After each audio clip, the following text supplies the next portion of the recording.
Did you hear that? Then you know I'm in the Wildtrak X.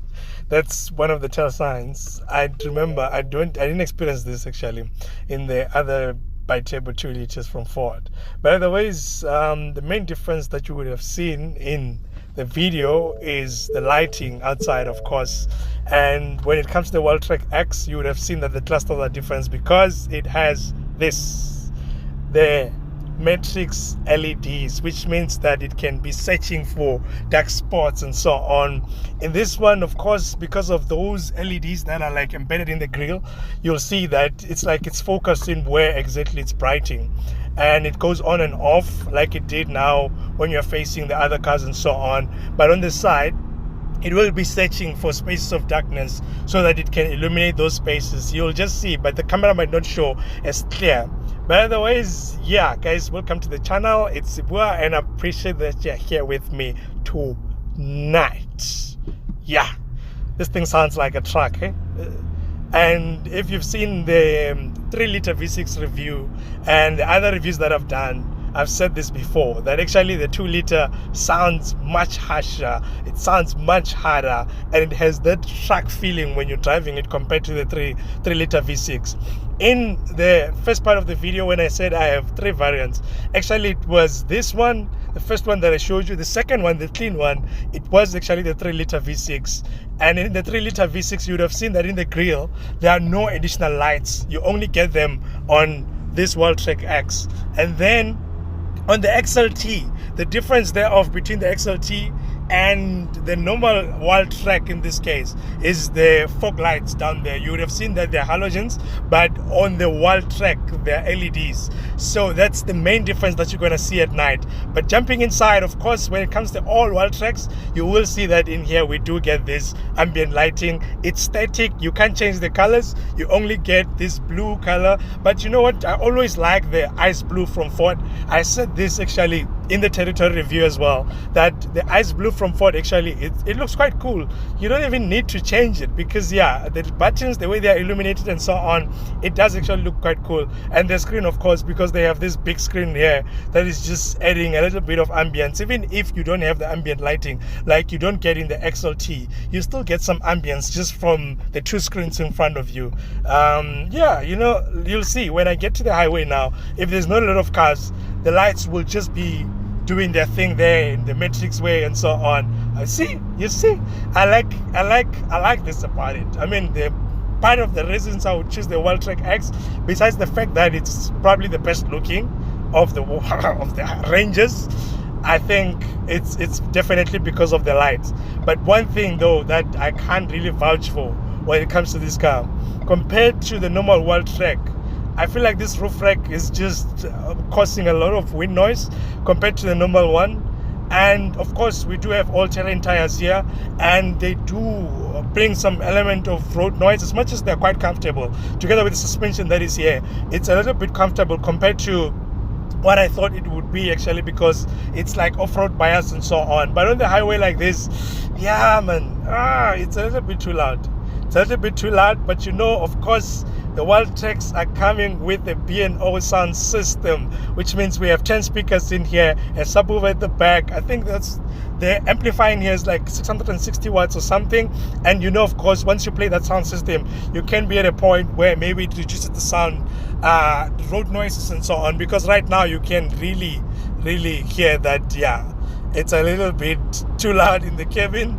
And thanks to this roof rack that is on top, it's adding that element, of course. But you know what, I want to play the sound system for you now so that we can hear how it can compensate for when you're driving in times like this, when you're driving at night, because sometimes I do love driving long distance at night and I want to be comfortable, of course. I don't want to be in a loud space because you know what, this is the highway. So yeah, let me play the sound system for you and we'll talk afterwards as to what is what when it comes to that, of course.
Yep.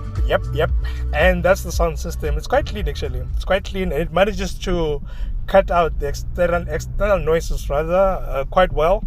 And I think, you know what, if you want to use this as a long distance cruise and so on, you will need that sound system, especially when you don't need this grunt that is coming out of the engine, because like I said, the Wildtrak X is powered by the 2-liter turbo, charged by turbo in this case, of course, and it's not a 3-liter V6. I know other people have been saying that maybe it needed a V6 and so on, but I think because it's an international market kind of a car, they wanted to keep it at 2-liter to obviously deal with emissions in other parts of the world and so on. But hey, you know what, this is a night review. I'm not gonna talk forever, and what you're gonna see right now is that I'm gonna be quiet, and the rest of the video, of course, you're gonna experience how this car drives, the sounds that it makes, how it feels and so on the road. It was earlier when I was coming, I don't remember from where, but that clip is gonna be from earlier, and you'll see how the car drives, how it feels and so on. So this is where I keep quiet. I hope you enjoy the rest of the video. I'm out. Thanks.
you.